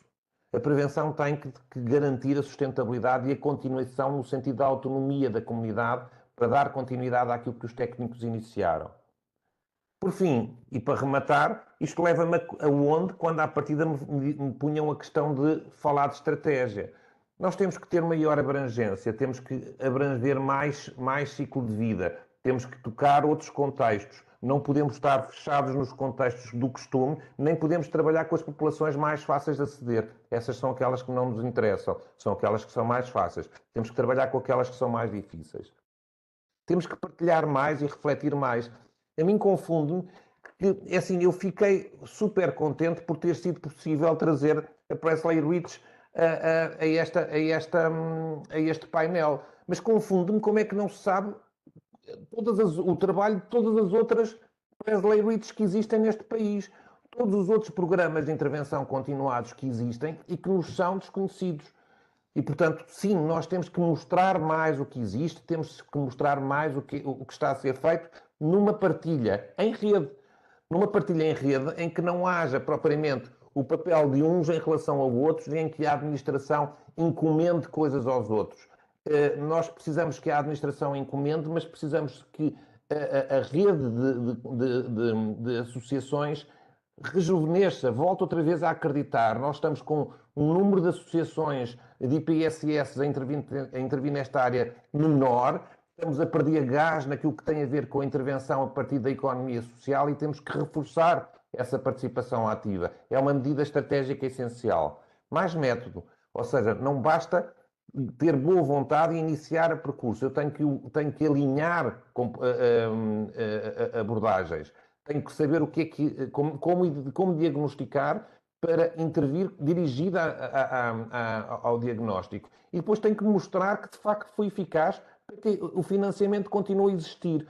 E quando eventualmente criticamos o menor método, nós não podemos, digamos assim, atribuir a responsabilidade a outros, porque nós temos que formar para que esses métodos, para que essa aprendizagem seja consolidada e partilhada. Por isso, novamente estratégico. Mais suporte de quem decide. Portanto, os decisores tem que haver uma transformação dos decisores, tem que haver uma mudança dos decisores. E aqui os decisores podem ser os decisores de diretores de escola, podem ser as autarquias, podem ser, de facto, os políticos, podem ser quem tem o poder de fazer diferente.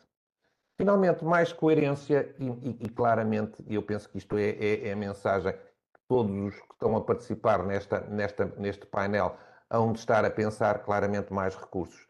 Porque eu não acho que nós tenhamos necessariamente que fazer mais. O que nós estamos a fazer é, se estamos a abordar 93 mil pessoas, ou seja, se estas presenças são presenças diferentes, se estamos a abordar 93 mil pessoas, nós não precisamos de fazer mais. Nós precisamos de fazer melhor e diferente. E pronto, e com isto me calo e deixo as coisas à discussão.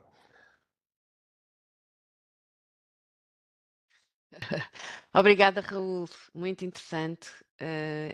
Estas tuas inquietações são contagiantes e todos estes contributos que estás aqui a deixar e esta abertura à reflexão, parte de cada um de nós individualmente e enquanto conjunto, muito interessante essa abordagem. Eu iria abrir a discussão, mas a verdade é que aquilo que nós temos aqui são sobretudo, no chat, são sobretudo comentários. E temos comentários, alguns dos comentários para já são todos muito abonatórios e todos reconhecem e apreciaram bastante todas as intervenções. Há poucas questões concretas, há o pedido de acesso aos estudos que os meus colegas e o próprio Dr. Cardoso também já fez o favor de colocar aqui os links de acesso, e há muitas considerações mais generalistas, algumas que apontam para aquilo que o Raul acabou por abordar, na minha perspectiva, na sua intervenção, e que é um pouco qual é que é a estratégia para a área da prevenção, qual é que são os melhores métodos e as melhores abordagens junto dos jovens, o que é que estamos a falar quando estamos a falar de estratégias nacionais. Eu penso que o Raul e todos os restantes intervenientes acabaram por deixar aqui muitas, não digo dicas, porque dicas parece até um pouco redutor relativamente a todos os contributos que aqui deixaram e todas as hipóteses de orientações mais precisas. Eu não sei se me está a falhar aqui alguma pergunta que tenha sido feita em concreto. Vejo aqui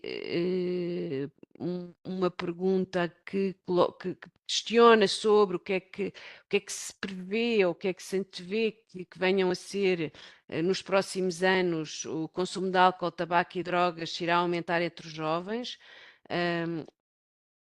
A Elsa fez aqui o favor de de responder a esta questão, fazendo referência que as tendências, pelo menos no que diz respeito a este estudo em particular, será uma estabilidade para o álcool e as drogas, possivelmente uma descida do tabaco, mas veremos o que nos traz, o que nos traz os próximos estudos. Mas para todos os efeitos, eu acho que temos um retrato na minha perspectiva, e temos um retrato atual daquilo que são as problemáticas e, portanto, temos muito trabalho para fazer com base nos dados que temos atualmente, que são muitos.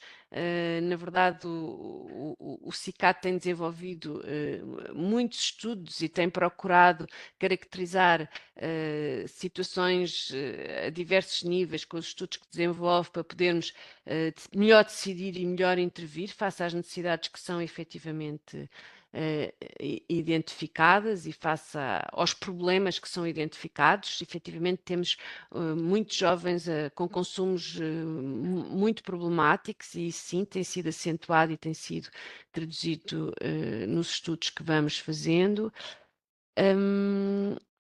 Muito francamente, não sei se depois, se calhar, pedi à Lúcia que fizesse um print screen aqui dos comentários que foram sendo feitos. Não sei se há algum que vocês tenham reparado e que queiram pegar.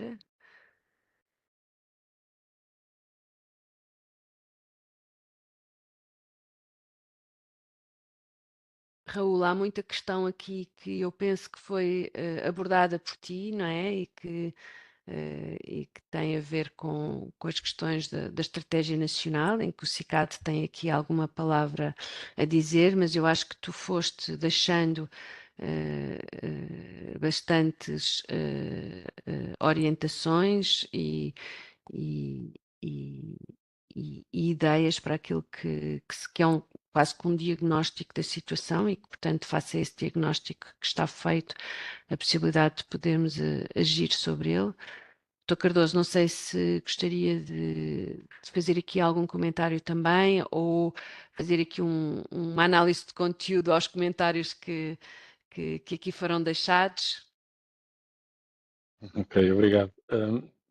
Posso fazer alguns comentários, mas realmente penso que é como diz. A maior parte dos comentários são uma reflexão positiva em relação à conferência, o que é louvável, estão todos de parabéns. Eu gostava de fazer um comentário, enfim, que depois poderá ser até mais, faço agora, porque estamos praticamente também a chegar ao fim. Primeira, em relação à pergunta o que é que vai acontecer em termos de consumos,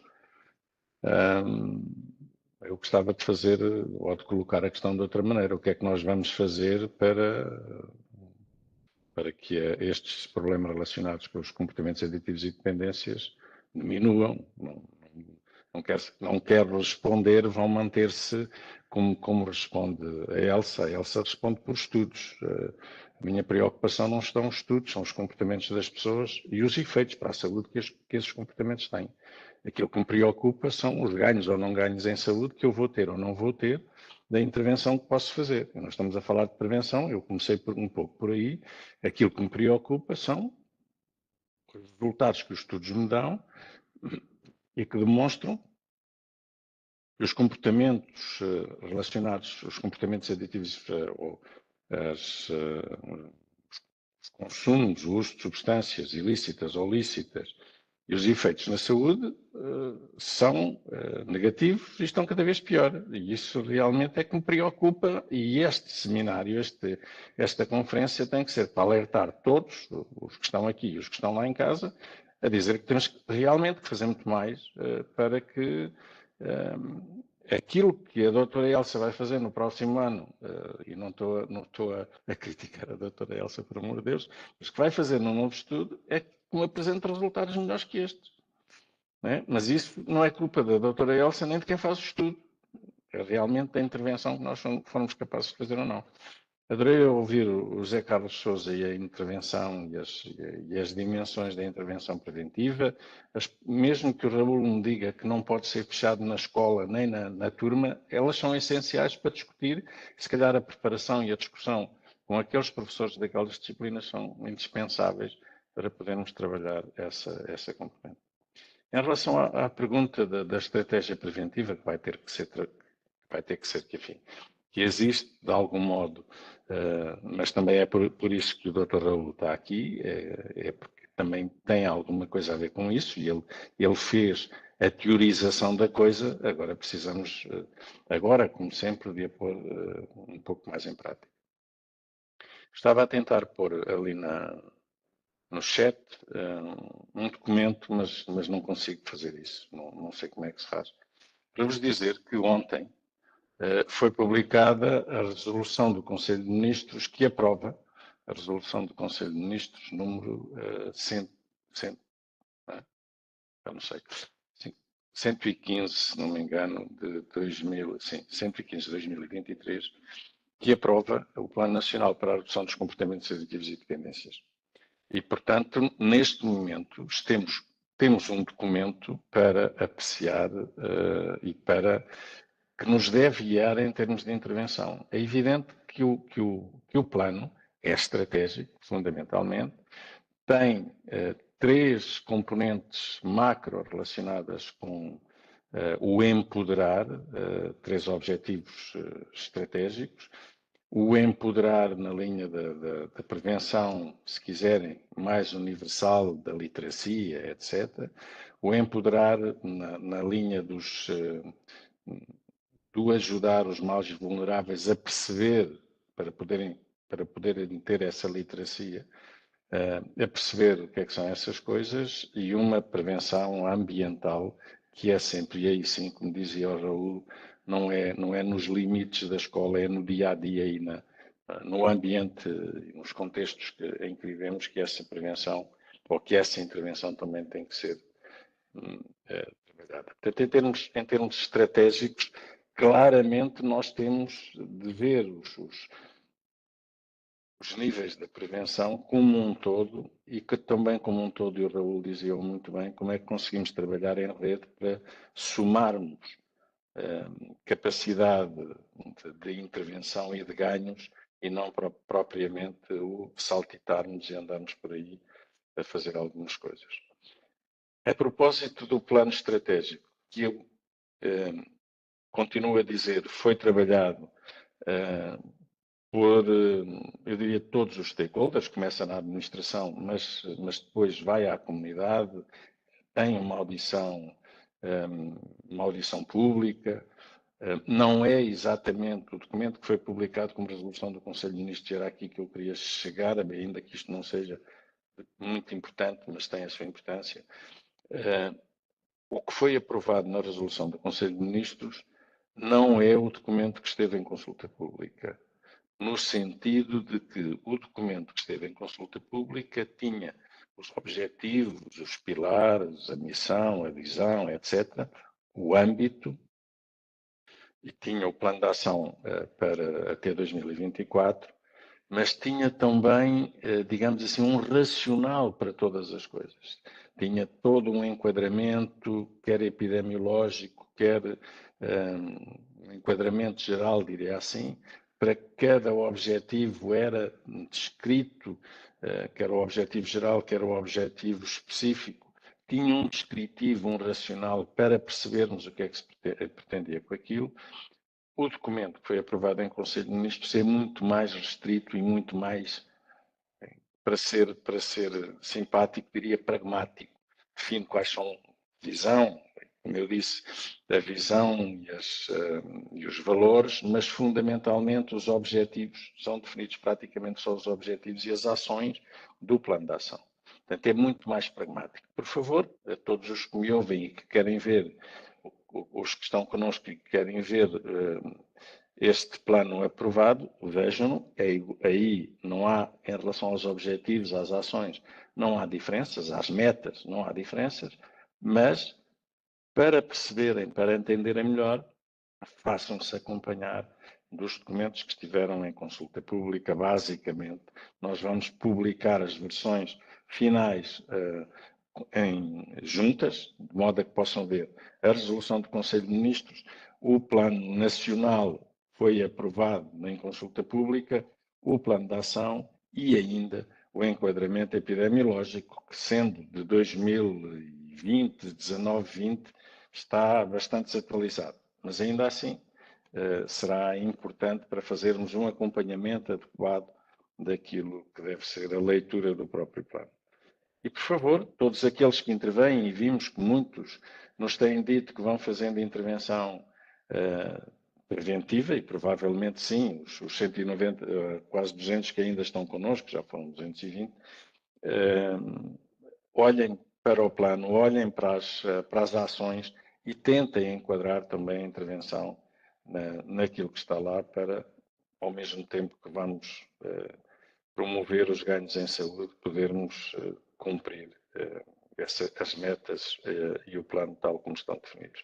Doutor Alcina, eu sei que falei muito tempo, não sei se falei demais hoje, mas falei seguramente muito tempo e vou-me calar por aqui, agradecendo imenso a cada um dos interlocutores, àqueles que fizeram os comentários todos no chat, professora Teresa, Susana, Zé Carlos, Raul, muito obrigado, vocês foram fantásticos e acho que todos nós vamos ganhar imenso para o futuro, ganhamos neste bocadinho da vossa participação e vamos estar juntos para construir, se calhar, uma estratégia de prevenção para esta área.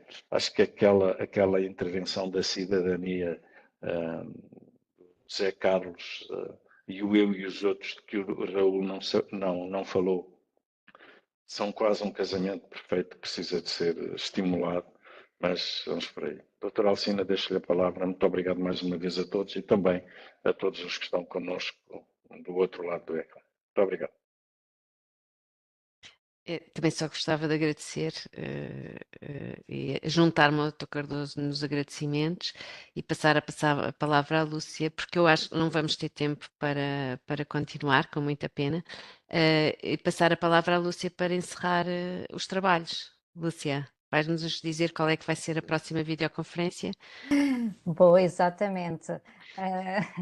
Agradeço a todos os oradores, ao Dr. Manuel Cardoso e a ti, Alcina, por este momento tão produtivo e excelente. Assistiram a esta videoconferência 220 participantes.